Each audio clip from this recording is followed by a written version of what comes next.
All right. Hey, what's up, good people? I'm QC. Welcome to another Talking and Grubbing live stream.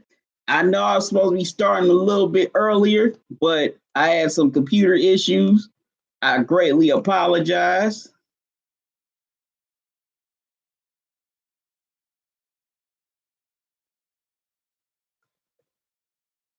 First, how's everybody doing? How was your Thanksgiving? I hope your Thanksgiving was good. My Thanksgiving was good. I'm sure I hope y'all got all the grub that you wanted.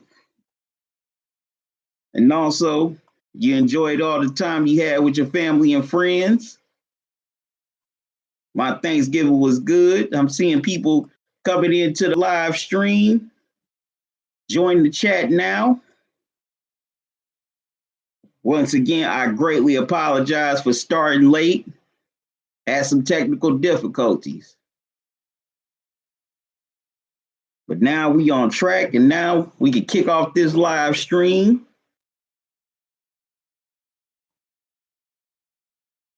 Also, as you coming in, hit the like button. To all my loyal subscribers, thank you for subscribing to me and supporting me. If you're new to the channel, welcome. Don't make it your last. Subscribe to the channel and click that notification bell so you don't miss any new videos or upcoming live streams from me. Also, if you want to, you can donate to the Cash App or via PayPal. Also, I got a new feature. You can also donate to the Super Chat now. Whatever you can give, I will greatly appreciate it. Well, recently, I just hit a milestone. I finally reached 1,000 subscribers here on YouTube. Man, I never thought that I would reach that many subscribers when I first started this in 2016. You know, a lot of you know how I came up with Talking and Grubbing. So I have been wanting to do a sports show for a long time now. Watching shows like First Take, Undisputed. Well, this is a little bit pre-Undisputed. This is when Mike and Mike was still on ESPN. Sports Nation. I mean, Fox Sports 1 hadn't really came on the scene yet. But, excuse me. But I just always wanted to do my own sports channel or sports show. But I knew I didn't want to do it like how they were doing it on TV at the time. I wanted to bring something different. So, I got to talking with an old friend of mine. You know who he is if he's watching and listening to this video. I was like, how can I separate myself from the other channels? Because a lot of sports channels just focus on mainly sports, and I'm subscribed to a lot of them. I've had a lot of them here on the channel. Shout out to them. So I thought to myself, what's the main thing that people like to do when they watch sports? Eat. So I decided to combine my love, sports and food, into a YouTube channel, and Talking and Grubbing was born.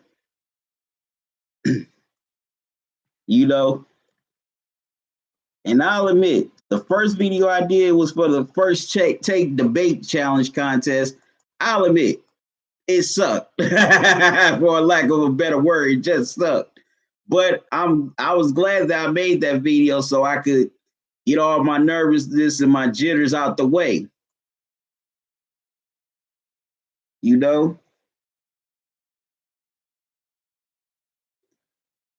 So what my goal was to do with Talking and Grubbing was to do things that, do the latest sports news, and as well as talk about the games and give my commentary, but also do things that sports shows on the air like First Take, Undisputed, Mike and Mike, Corny Colin Cowherd. No,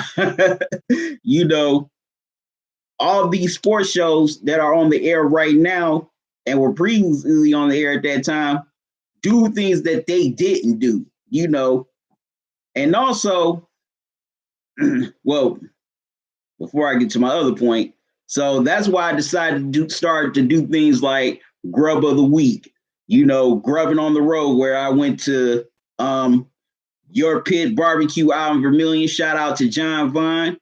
Then I went to Taste of Chicago this year in Chicago. That was fun.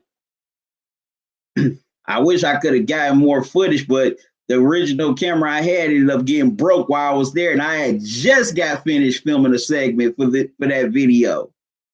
Man, I still get disappointed over that one, but that's another discussion for another time. Also,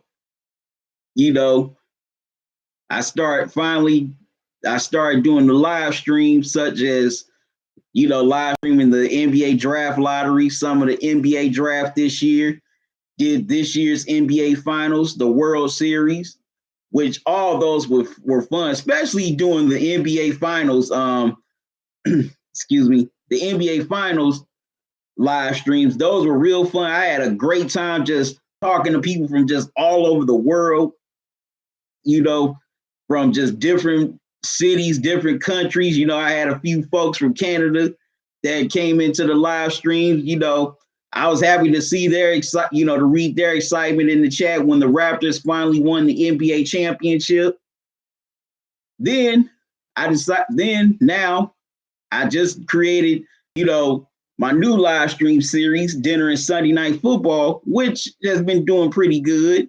And I've enjoyed doing those because, hey, Sunday Night Football is the number one football show right now on TV.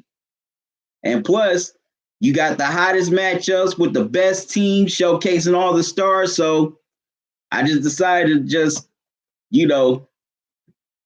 mix dinner and Sunday Night Football together. And bam, that was born. So I just want to keep on doing things different, doing things that other shows don't do. Also, maybe offer a different perspective on certain sports topics, sports news, sports stories. But the main thing that I want to do every time I do a video, a live stream, is to make sure that, when you come watch these videos, that you enjoy them. And also, you may get something, also that, excuse me, had a little brain fart there. When I'm doing these videos or live streams, the main thing I always want to make sure that anybody, whether you're a subscriber or not, I just want to make sure that you enjoy these videos, that after you're done with the videos, you have a smile on your face, joy in your heart, and also you get something out of it. That's the main things I hope from everybody when, you watch these videos. So, man, I'm just amazed that I've gotten all this love and support from y'all these last 3 years, and y'all just been rocking with me, subscribing to the channel. Like I said, I never thought this would happen. Not in a million years. Just last year, I was only at about 300 some subscribers. If somebody would have came to me and said, QC, by November of next year, of 2019, you'll have 1,000 subscribers, I would have laughed at them. I really would. I would laugh dead in their face because I wouldn't have believed that. But, I'm just so thankful that, that I just created this, but creating a platform for all of y'all to enjoy. And I really appreciate y'all subscribing to the channel, and I'm even thankful for all the haters and the trolls too, because they push this channel as well. I've gotten insults about, from trolls about my weight, the way I look, or even some of my points. But hey, it's all good. So that's why I'm here tonight. I'm here to celebrate with y'all. So starting in this first half, Gonna have a little Q&A. So if you come in here to the live stream, you can ask me a question. I will definitely answer it. About to tell everybody on social media that I'm live right now.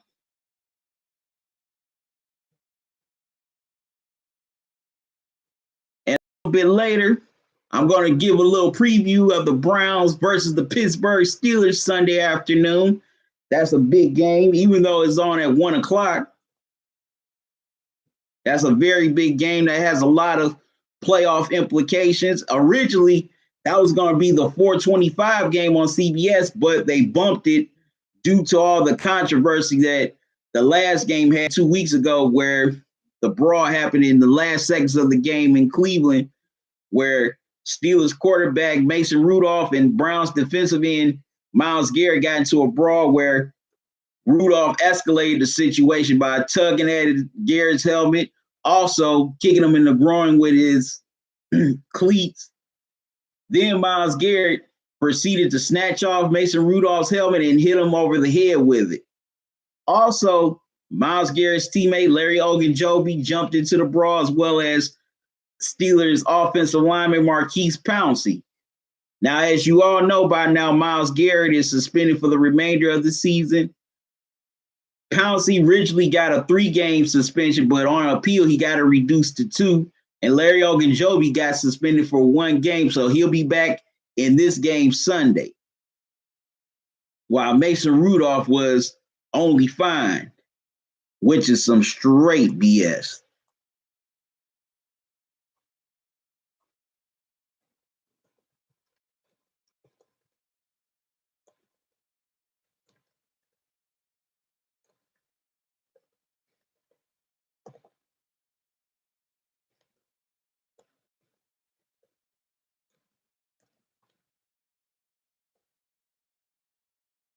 Just sharing on social media that I'm on live right now.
So as y'all coming here to the live stream, I want to know, what did y'all do for Thanksgiving? What did y'all have for Thanksgiving dinner?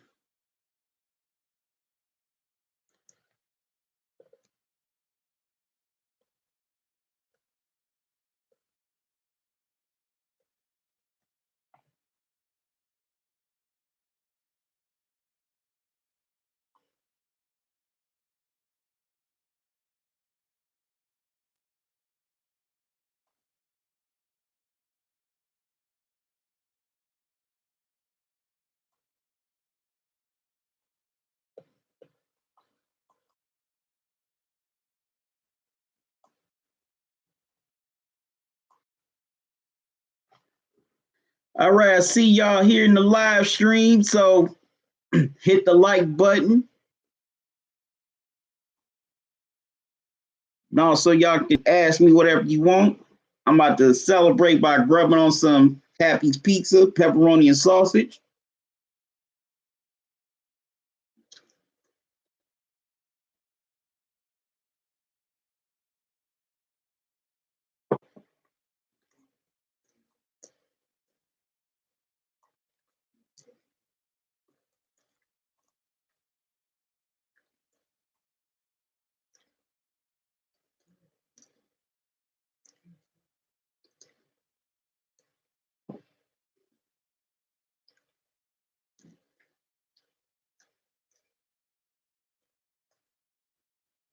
And I know some of y'all watched football yesterday. Did your teams win?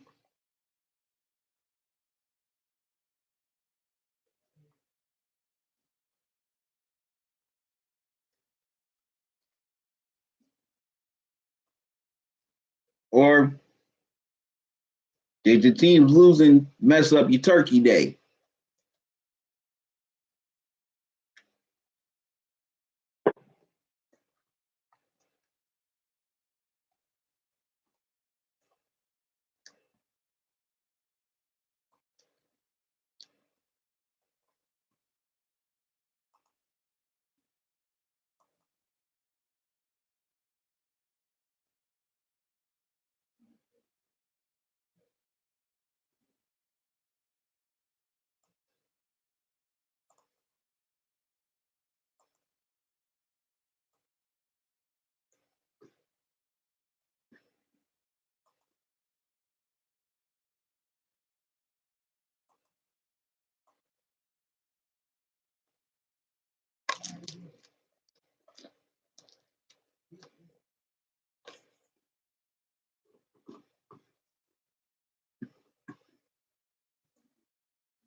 Yep, I'm just so excited.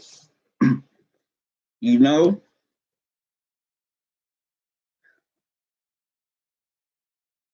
Mr. Norwall, what's up, man? What am I doing for the 1K special, man? I'm just here celebrating with people like you. Thanks for joining me. How was your Thanksgiving? You know, what did you do? What did you do for the holiday? That's all I'm here doing is just celebrating with you because people like you made this possible.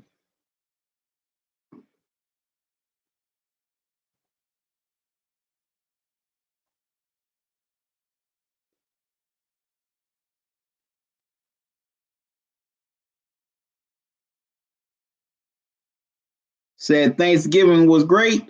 Well, mine was good. Mine was good, Mr. Work. Mine was good, Mr. Knowall. You know, got a chance to hang out with the family, eat, you know, watch some movies, watch a little bit of football. And I'm gonna do a video on Thanksgiving football because in my opinion, I think the NFL needs to change up a little bit to make Thanksgiving football more exciting. You know, is it just me or I'm just tired of seeing the Lions and the Cowboys every Thanksgiving?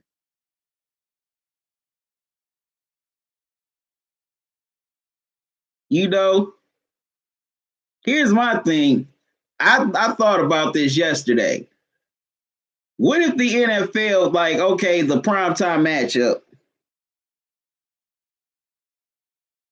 Yeah, Mr. Norwall. Yeah, there were a lot of field goals missed in that Bills and Cowboys game, especially by the Cowboys. They missed about what, two in a row,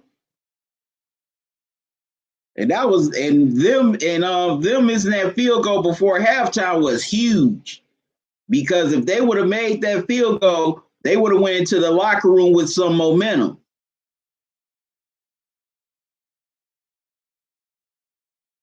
They definitely would have went into the locker room with some momentum. I don't know if they still would have came back and won, but the momentum definitely would have shifted in that game.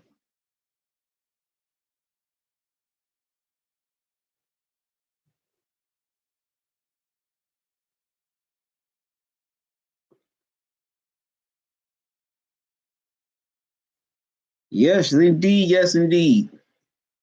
But I was thinking the NFL kind of needs to switch up a little bit and showcase some different teams every year on Thanksgiving instead of just the Lions and the Cowboys. Like, I thought about this, like, say with okay, one thing it seemed like they mostly just showcase NFC teams. Why not showcase at least a couple of AFC teams going at it? Or with the primetime matchup on NBC. It's mostly been NFC teams. It's rarely been AFC teams. The NBC matchup, they could do like an interconference matchup. Maybe they should have had the Cowboys and Bills in the primetime matchup and had the Saints and the Falcons in the earlier game because Falcons, they're done. They're not going to the playoffs. So I don't know why they showcased that game, on NBC, in my opinion. But yeah, you got so many. Okay, Mr. Norwell, what you asked me? You asked me, what do you think will happen when the Saints face the 49ers? Yeah, Mr. Norwell, Falcons were toast. Like I said, I don't know why NBC showcased that game in their primetime matchup. They should have had the Cowboys and the Bills. That would have made a better matchup, or just two totally different teams. What I think will happen, I say the 49ers will win in a close one. I don't think they would dominate the Saints. I think, because, Drew Brees is going to find a way to get his against that defense.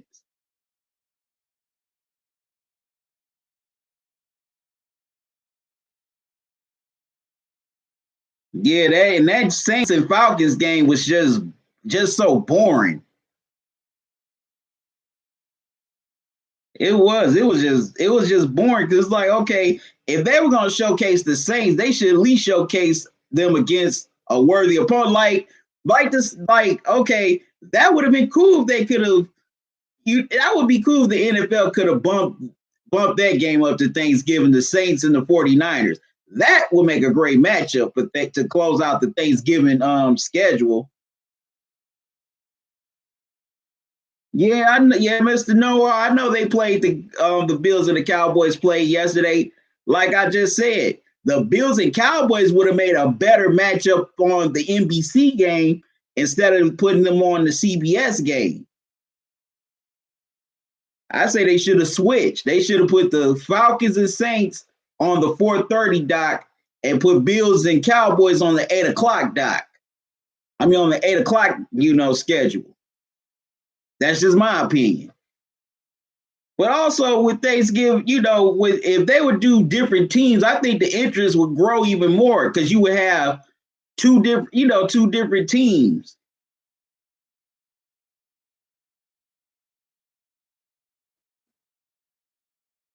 All of the NFL games are scheduled. Yeah, that's true. They are scheduled preseason, and it would be hard to determine a worthy opponent for Thanksgiving football. But Mr. Norwal, aren't you tired of watching the Detroit Lions every Thanksgiving? Keep it real. And you also said so it would be hard to make the games good. But aren't you tired of seeing the Cowboys and Lions play every Thanksgiving?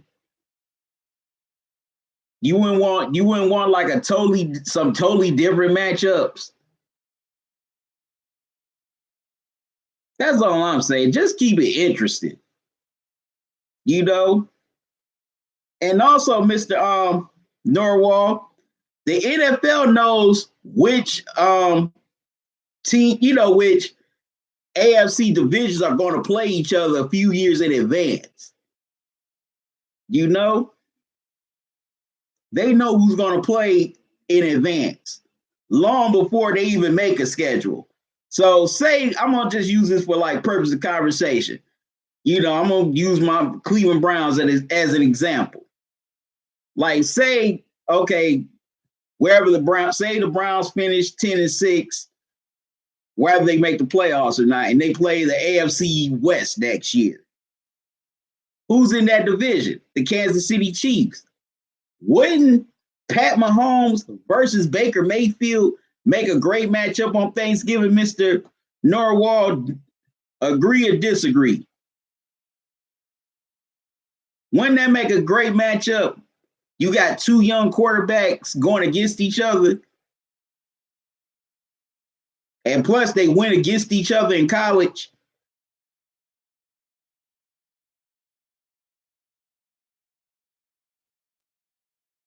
All right, I see people coming into the. Do you agree with me, Mr. Narwhal? You said yes, it would. All I'm saying is, just just mix it up a little bit. Don't just put the same old all the time on there. You know, like the Saints, they play like the last few Thanksgiving games.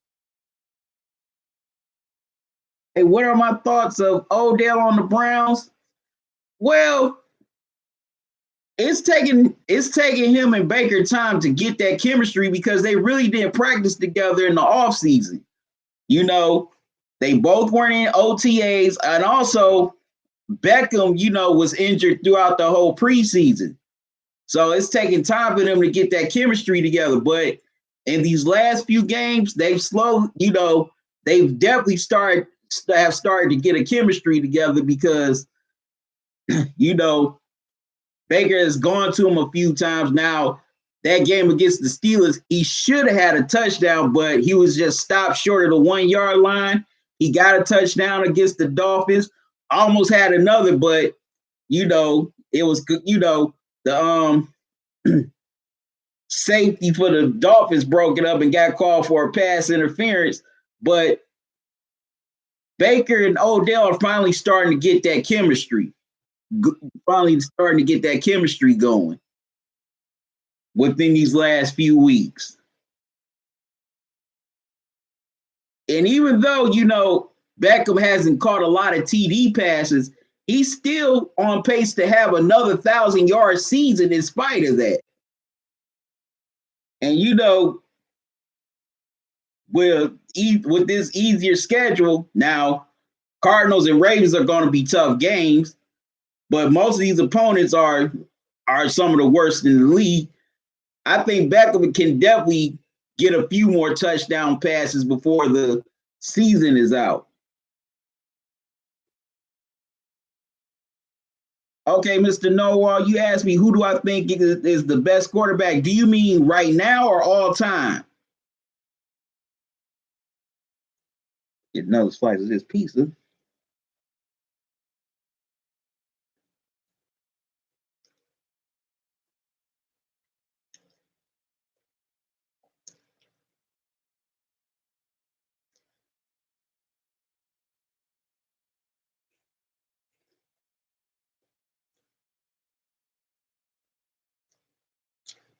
Okay, right now. Oh man, that's tough. Oh man, you got Lamar Jackson doing his thing. You got Russell Wilson doing his thing, which I don't know why it took so long for the Seahawks to give him another extension.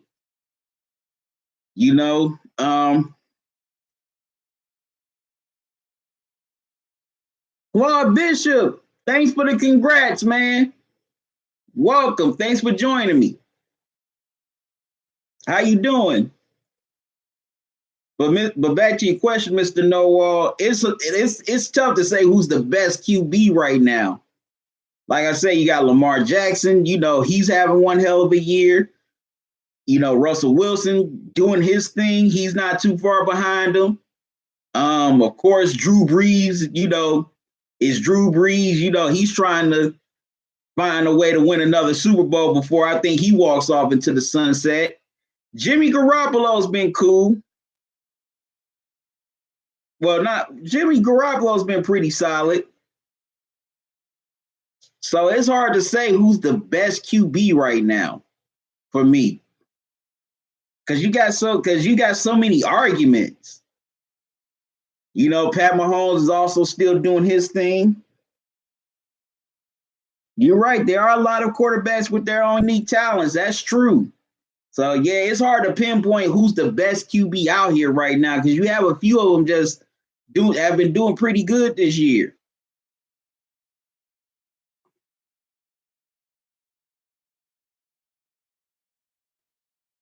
Yeah, they are doing great in the league right now. Man, it's hard to just pinpoint the best. Because I mean, come on, who would have? I mean, Ravens, they've done a pretty good job of tailoring an offense that fits Lamar Jackson. I definitely like what he's doing. Except I hope he doesn't do that against the Browns. But everybody else, I like it when he does it against everybody else. Oh man, the MVP race is going to be very interesting. I think it's going to come down between to him and Russell Wilson for the MVP. Playoffs are going to be a lot different than previous years. Yeah, definitely. Because I mean, New England to me, yeah, they're the number one seed in the AFC, but for most of the season they haven't played like it. It's been their defense has carried them in a lot of games. It hasn't really been the offense.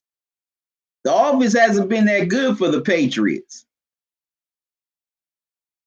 So yeah, I can definitely see a different team coming out of the AFC this year. It's very possible. Now the NFC, man, that definitely goes through San Francisco right now. And man, it's gonna be, say if the Saints get there, that's gonna be very intimidating to go into that Levi Stadium with that crowd and with that defense. You asked me, do you think Kaepernick is going to get signed with anyone? I don't know. I would hope he would, but I don't know. Because there's been I mean, it's just been so much like bad publicity with the whole situation. I don't know if he gets signed by anyone, but as you saw in his workout, he showed he can still play. And to me, he's better than a lot of these bum backup QBs and even some starting QBs right now. I'm surprised the Bears have not, had Colin Kaepernick's people on speed dial. Yes, Mitch Trubisky had a pretty good game yesterday against the Lions, but let's keep it real. It's the Lions. Most of the games this year, Trubisky has not been good. And it pains me to say that because, he's an Ohio native. He's from Mentor. But hey, I gotta be critical. I gotta be critical.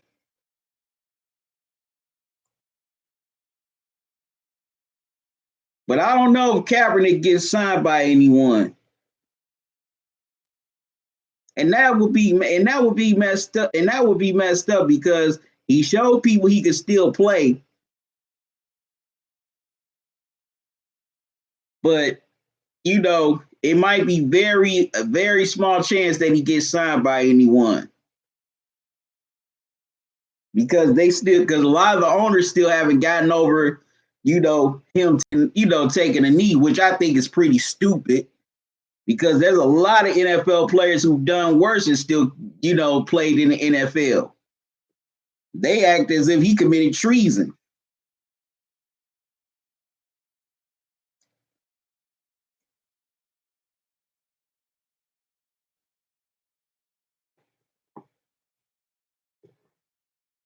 Oh man.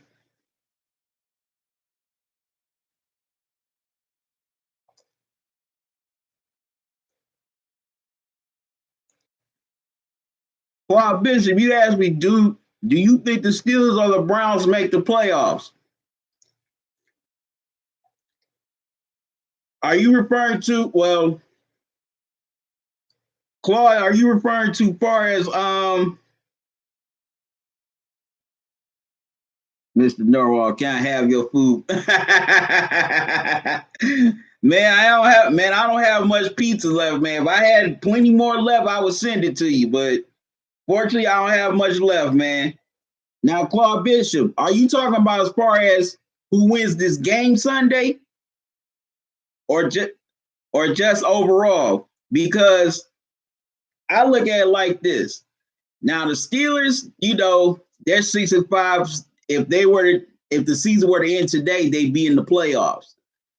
If the Browns can go into Heinz Field and beat the Steelers Sunday, then both teams will be 6-6. And say, for sake purpose of conversation, it came down to a tiebreaker. Browns would have the tiebreaker over the Steelers because they would have swept them in the season series. But also, they still got to worry about teams like Oakland, Tennessee, the Colts. Matter of fact, the Titans and the Colts play each other this weekend. So, that game is definitely going to have some big playoff implications. I mean, they have a chance. Some people say, it's slim to none, but I still say they have a chance. I think whoever wins this game Sunday will, increases their chances of making the playoffs. Excuse me. So that's what I think. I'm not going to say yes, and I'm not going to say no either. I'll just say they have a chance.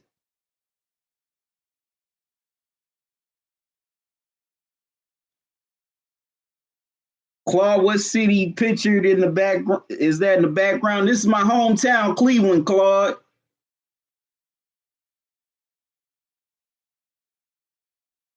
Yep, this is Cleveland in the background that you're seeing right now. But whoever wins this game Sunday will increase their playoff chances. But they got to jump over some teams. And also some of those teams that are ahead of say the Browns and behind the Steelers, some of them have some tough games down the stretch to close out the season. Claude Bishop, am I still a LeBron James fan? Yeah, I'm still a LeBron fan. A lot of us, we're thankful for what he did for the city, especially bringing that NBA championship to Cleveland in 2016 and breaking the drought. When LeBron left the first time, it was a lot of hurt and anger, because not because of what he did, but how he did it, by going on national TV. It felt like, fans felt like he was rubbing it in their face, and also they felt slighted because he didn't show them any love on his way out. But when he left the second time to go to LA, a lot of fans were more appreciative for coming back and winning the championship and keeping his promise.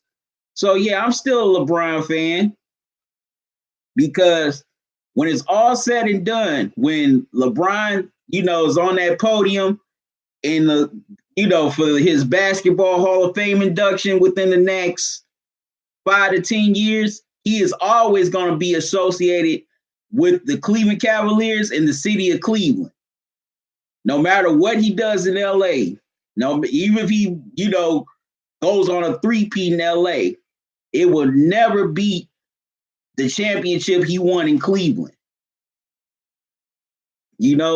Like somebody said when he first, came back to Cleveland, one championship in Cleveland would be like 5 in Miami. So yeah, I'm still a LeBron fan.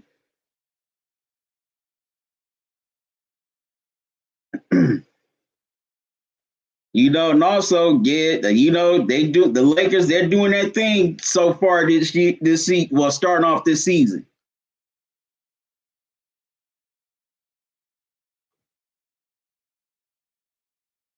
Because Claude, a lot of people get that percent. Well, a lot of people thought with, say if LeBron would have, was going to leave the second time, a lot of people thought Cleveland fans would react like they did in 2010.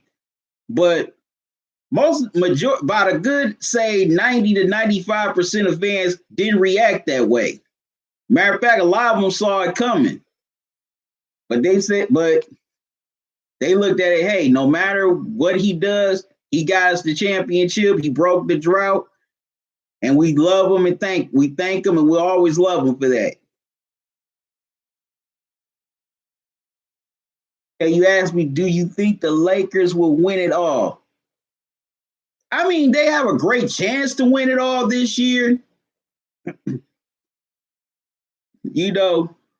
Okay, in the East, they have to compete with the likes of, say, Milwaukee, Philly,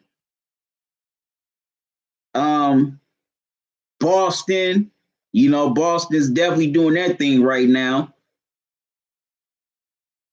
And Toronto, I'm gonna put Toronto as a dark horse. I'm not gonna say that they're just a surefire pick to win it all, but they have a great chance and a great opportunity to win it all this year. That's how I'll put it. I'll just say they have a great chance to win it all this year.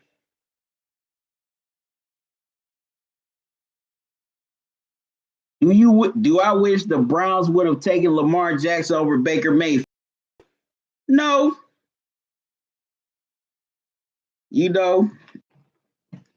I mean, that's easier to say because it's hindsight 2020, but both of these guys are in their second year in the league. Yes, Lamar is having, is having a hell of a year while Baker is just fighting and scratching to try to get his team into the playoffs. But no, I still would want the Browns to take Baker Mayfield. And this is no knock on Lamar at all.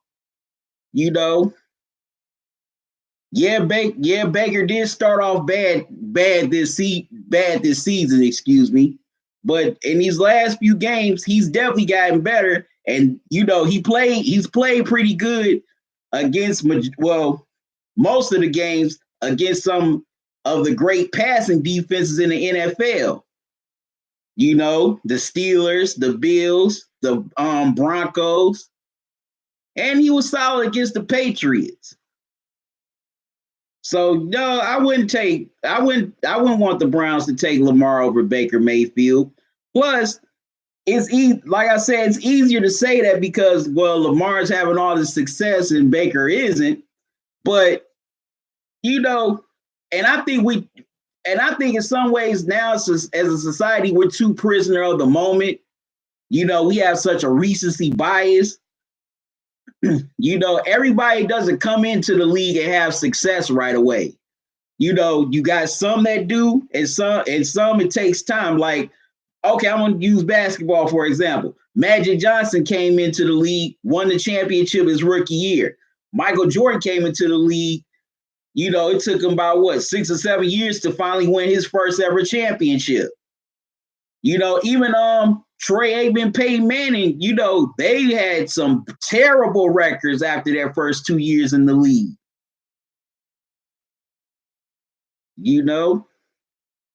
So I just say this. Some players can come in and have success right away. Some players, they come in, it takes them time to have success. Like I said, it's easier to say, it's easier for people to either ask that question or say that now because, we think, because a lot of us just think, with this instant mindset, like everybody should come in and have that type of success, which is not true and is unrealistic. And you also asked me, who do you think is this year's NFL MVP? Man, that's another tough one. Like I was telling Mr. Narwhal, I say it's either going to come down to Lamar Jackson or Russell Wilson. It's either going to be those two. And I might put Nick Bosa as a dark horse. But I don't have like a clear cut favorite who will be the MVP this year.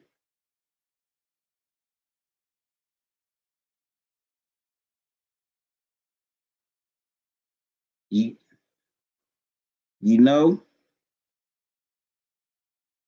so to answer your other question, if the draft were being redone, if last year's draft were being redone today, Claude, I would still want the Browns to take Baker with the number 1 pick. Because sometimes every quarterback may not fit certain systems.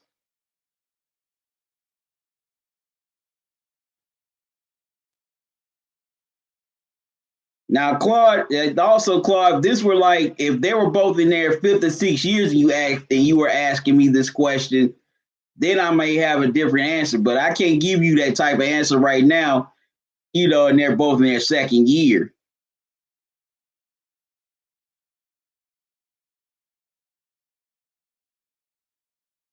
So I just say let's wait till both of them develop and let's see what kind of resumes they establish down the line.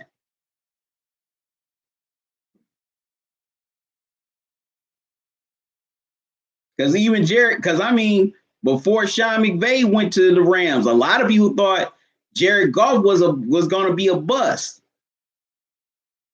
and he turned it around.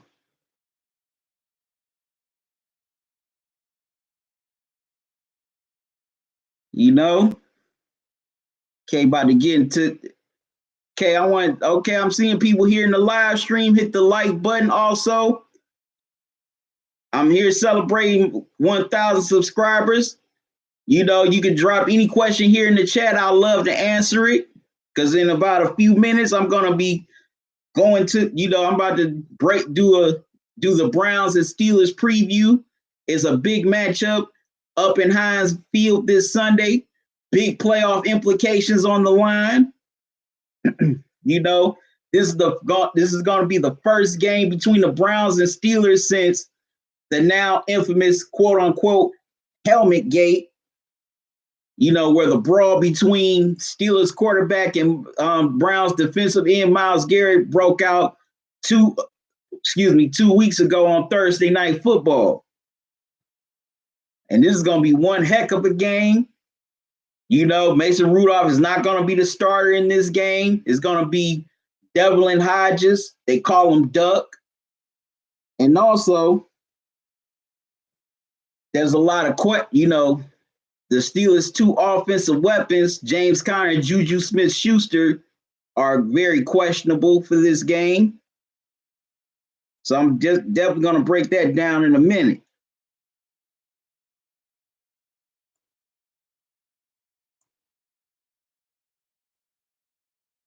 But, this playoff race is going to be very interesting these next couple of weeks as we head here in December. Can the Steelers hold on? Will the Browns come back? Come all the way, make a hell of a run and get to the last wild card? Or will a team like the Raiders, Colts, or the Titans take that final wild card spot? Because right now the Bills definitely have that first wild card spot on lock. And they're definitely not good. And it looks like they're not going to relinquish it. Because they know in their heart of hearts after they lost to the Browns that they could not finish tied with the Browns because the Browns would own the tiebreaker over them because of the head-to-head.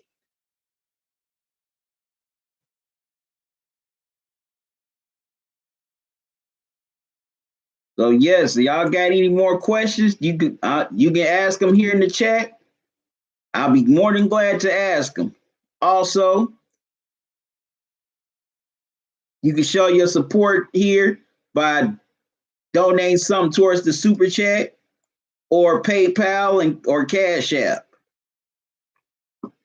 All right. Now, besides celebrating 1,000 subscribers here tonight, got a big game Sunday. The Cleveland Browns versus the Pittsburgh Steelers. This time the scene shifts to Heinz Field in Pittsburgh. 2 weeks ago, the Browns defeated the Steelers on Thursday Night Football 21-7. Baker Mayfield, he had a pretty nice game. He had 193 yards, 3 touchdowns, including 1 rushing touchdown and no interceptions. While Mason Rudolph, had over 200 yards and 1 TD and 4 interceptions. But the highlight wasn't in the game. It was in the final seconds of the game where a big brawl broke out where Mason Rudolph started tugging at the helmet of Browns defensive end Myles Garrett, and he also kicked him in the groin with his cleat. So then Myles Garrett ripped off his helmet, Rudolph's own helmet, and hit him upside the head with it.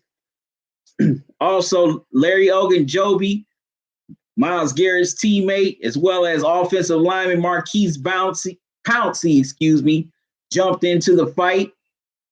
And in my opinion, Pouncey needs to take some of that money he's making and invest in some kickboxing classes, because every punch and kick he missed.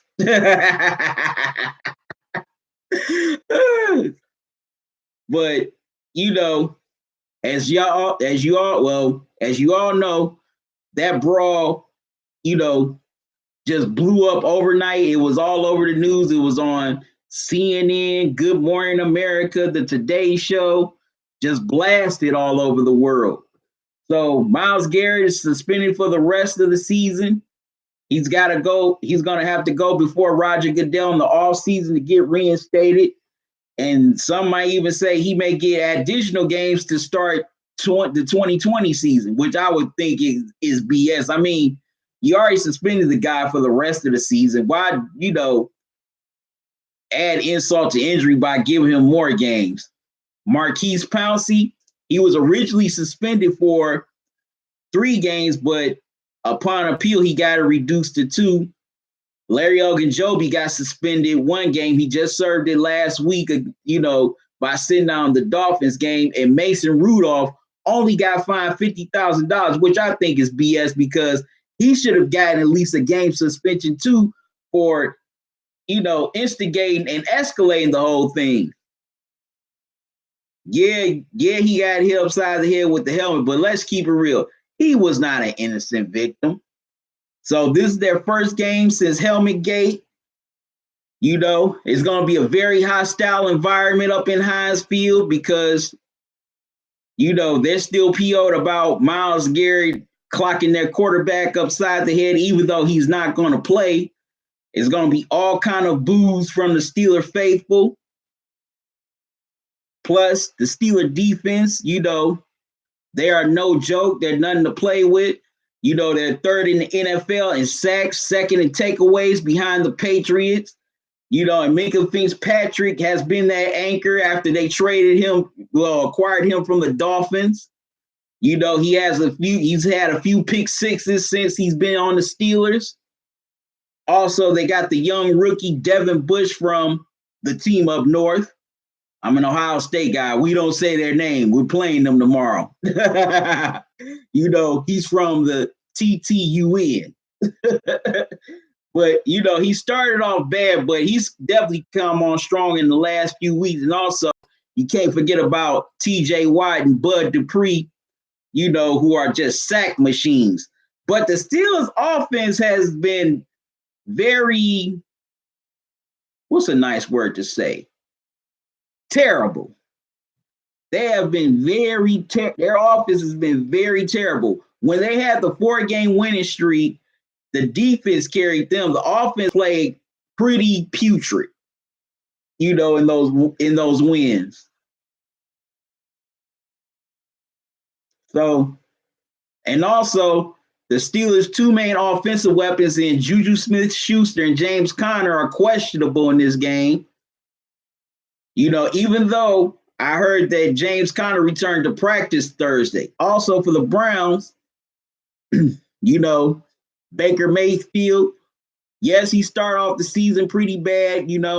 He had all those interceptions, but ever since the bye week, Baker Mayfield has only had one interception. Well, no, two interceptions, excuse me. But he's had 7 touchdowns. So he's definitely improved within the last few weeks. Again, when most of these teams had some of the best passing defenses in the NFL. So these weren't scrubs. He's had these numbers against. Also, ever since Kareem Hunt has returned from his suspension, he's definitely made an impact on this Browns offense. He's had some catches, and also he's been the lead blocker for the Browns star running back Nick Chubb. Man, if Kareem Hunt would have played at the beginning of the season, who knows where the Browns would be right now.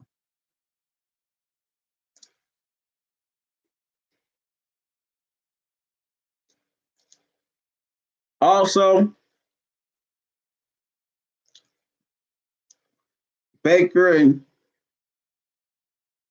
Jarvis Landry are finding that magic that they had last year.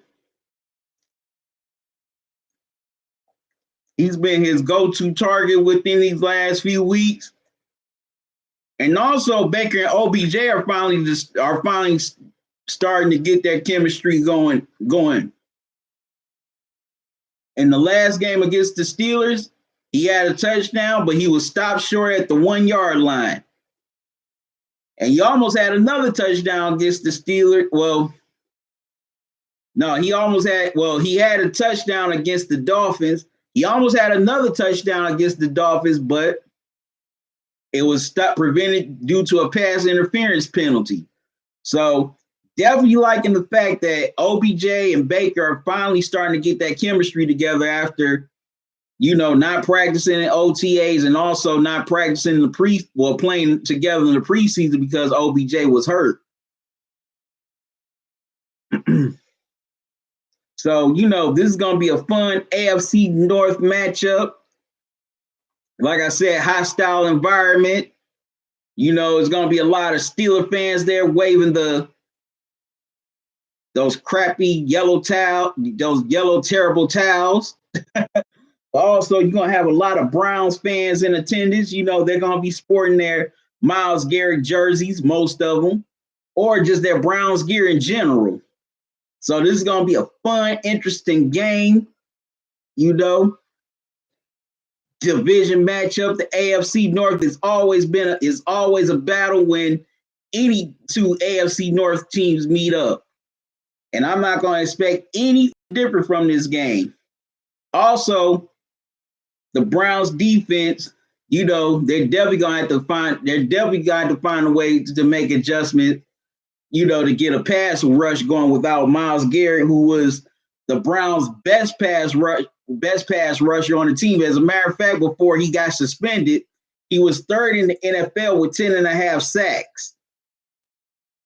So it's going to be up to guys like, Chad Thomas, also Cedric Redwine, the rookie, Sione Takitaki, another rookie, is going to get some work in. You're going to have Larry Ogunjobi back. Hopefully Olivier Vernon and Eric Murray come back. They've been sidelined the last few weeks with injuries. And also got a pretty nice young secondary that's led by Denzel Ward and the rookie Greedy Williams. Also got Demarius Randall.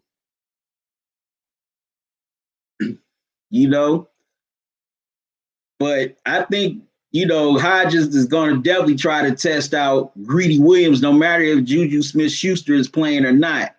Because Nate Washington is a pretty solid receiver as well. He's in his second year. Excuse me. So this is going to be a great game. This is going to be an exciting game. I can't wait to see it Sunday. Classic AFC North matchup. Rivalry renewed. So Who you got for this game? Me, I'm going with the Browns because I think they're the better team and they're the more talented team. You know, I think Baker's definitely going to have a pretty good game, as well as either OBJ or Landry. And Nick Chubb is definitely going to have another great game against the Steelers. I mean, he didn't do too bad in the first matchup. He ended up getting 106 yards, which ended up giving him the 1,000-yard rushing yards for this season. So I'm gonna go with the Browns. I don't have no score prediction, but I think the Browns will definitely go into Heinz Field and win Sunday.